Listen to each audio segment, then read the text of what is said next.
न कर्मणामन आरंभान नैष्कर्म्यम पुरुषो अश्नुते न च संन्यसन आदेव सिद्धिम समधिगच्छति. Hello friends, this is the fourth shlok of the third chapter of Bhagavad Gita, and today we will understand this shlok in detail. So let's first go over its meaning. So the shlok says, Na karmanaman arambhan, which means the non-initiation of action, nashkarmyam purusho ashnute, which means does not yield to karma free of consequence. Nacha sanyasan adeva, which means nor through renunciation siddhim samadhigacchati, which means goes towards perfect, stable intellect. So, over here, Shri Krishna is further elaborating to Arjun that the person who decides not to perform an action does not free himself from the consequences of that particular action of not acting, and the person who renounces does not necessarily is able to attain an intellect which is stable, or who is not able to attain perfection. So basically, the idea over here is with regards to the state of mind of Arjun.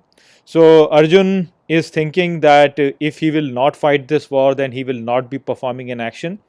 And so by not performing an action, he is basically freeing himself from the consequences of the actions.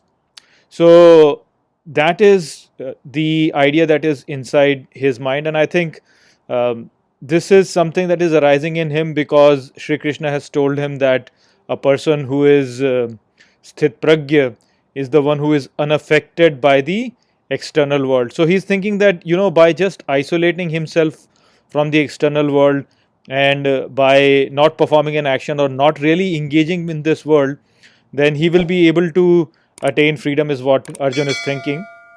But that is not really the correct approach, is what Sri Krishna is clarifying to Arjun over here. So Sri Krishna is saying that if you decide not to act, then that is not going to be something which does not have a consequence.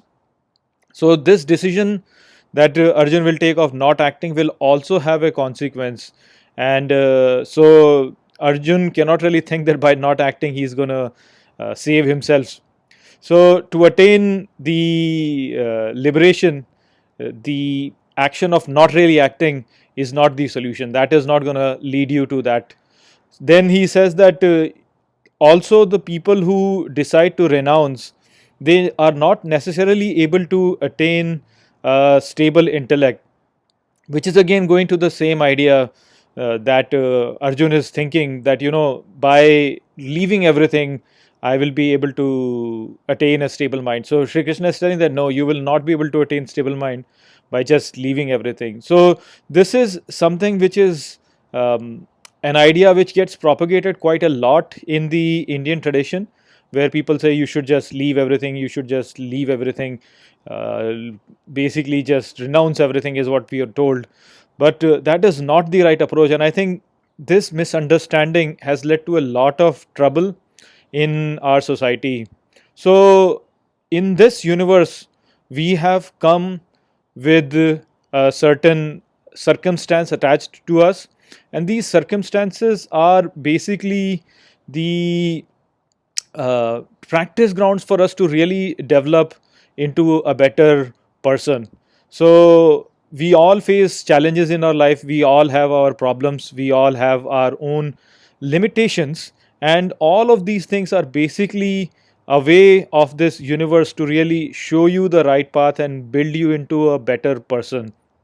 If we decide not to really engage with our situations, if we decide not to really perform our duties, then basically what we are doing is we are pulling back from a test that the life has placed in front of us. And of course, if we pull back from our test, then we will fail.